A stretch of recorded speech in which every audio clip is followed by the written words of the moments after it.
Hey guys, so here's the explanation to those two tricks. Um, so there was a setup, and I think it might be obvious to what the setup is. And you can easily set it up a deck right in front of the spectators without them knowing. And I'll show you how to do that too. So here we go. If you haven't already guessed, all the blacks, all the reds. And I know what you're thinking. You're thinking, yeah, but Aaron, you dealt them out and you shuffled them all together. So how'd they get? Just watch.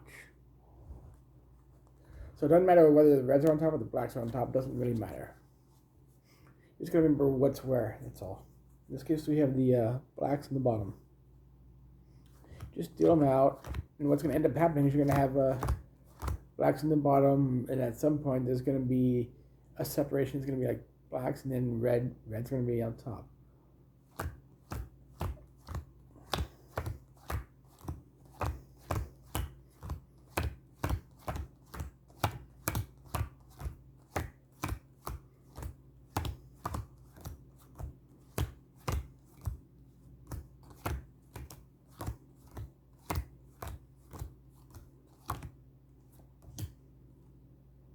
Weird. I think I did one too many. That's okay. It doesn't matter. So you let them choose the first time, but they can't choose any other time. They can only choose the first time. So what's going on is each pile looks basically like this.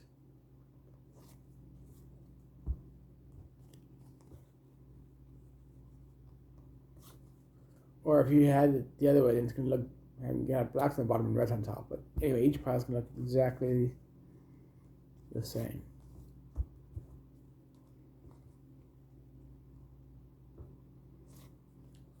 So if you shuffle it together, it's going to look pretty much the same. Doesn't matter which pile they shuffle together. Or you have one shoes and then you shuffle together. It's going to look basically the same. You're going to have reds and blacks.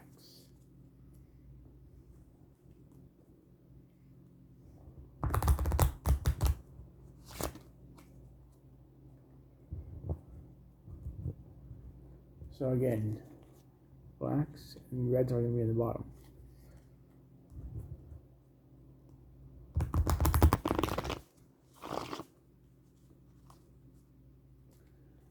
Again, blacks on top, reds on the bottom. You just got to find what you just guess where you think about a third might be. I'm going to guess right about there. And I know that the blacks are on top. You can guess another third about there. And I like to put it toward me. Usually you want to have it like this, but I like to have it toward me. That way I remember what's where. Okay, and just so we're clear, you got blacks here and reds here. And then these are going to be reds and blacks, and what's a little bit shuffled in the center. They might not be shuffled, they might be, it doesn't matter. So you can pick out any red card and any black card. So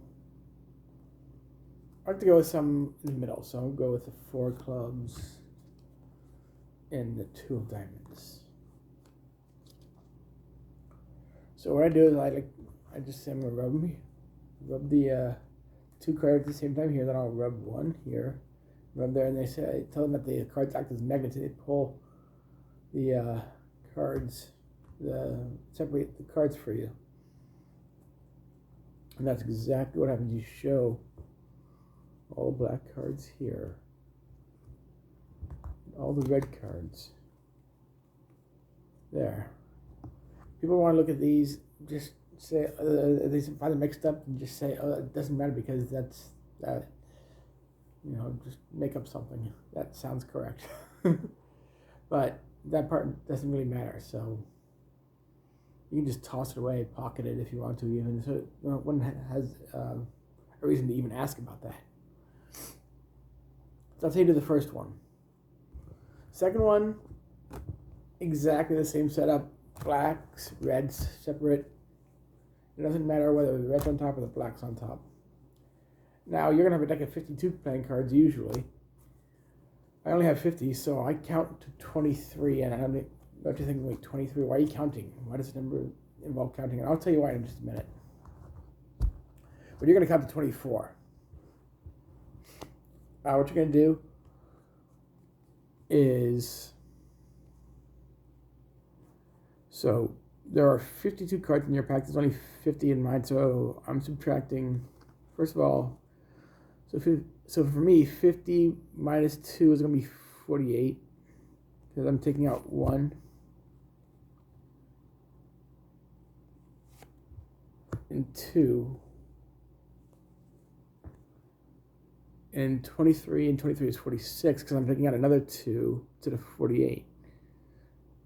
Instead of like 48, it's going to be 46, because I'm taking out another 2 later on.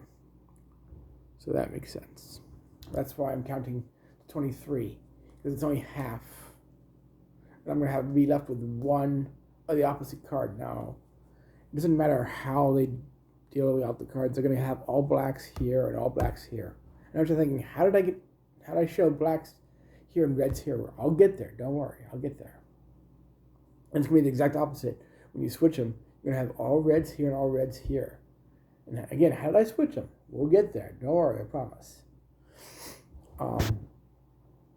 So they deal. You count to yourself, and you tell them they don't have to be even piles, but you want at least 5 cards on one side, at least 5 or 6. So you count to yourself as they're dealing 1, 2, 3, 4, 5, 6, 7, 8. Now you're going to count to 24, but I'm counting to 23 since I only have 50 cards. So we have 1, 2, 3, 4, 5, 6, 7, 8, 9, 10, 11, 12, 13, 14, 15, 16, 17, 18, 19, 20, 21, 22, 23. You let them go one more, but I'm going to stop here because I only have 50 cards. So you can cut the pack, you can Charlier if you're that good. If not, just cut it in half like you would. Or you can even do one of these. So you just cut it in half like this.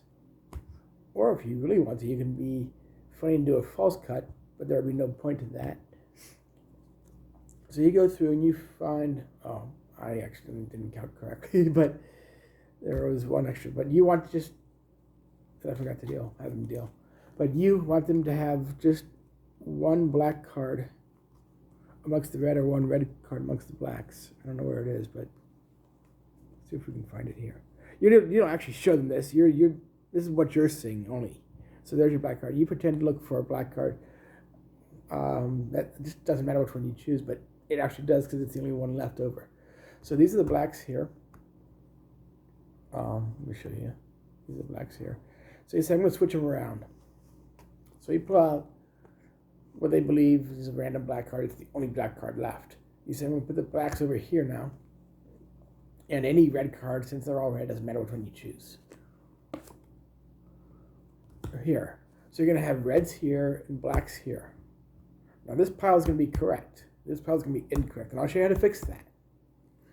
So again, they finish up dealing out cards. And you don't have to finish counting. You don't have to count this time because they're going to finish off the cards.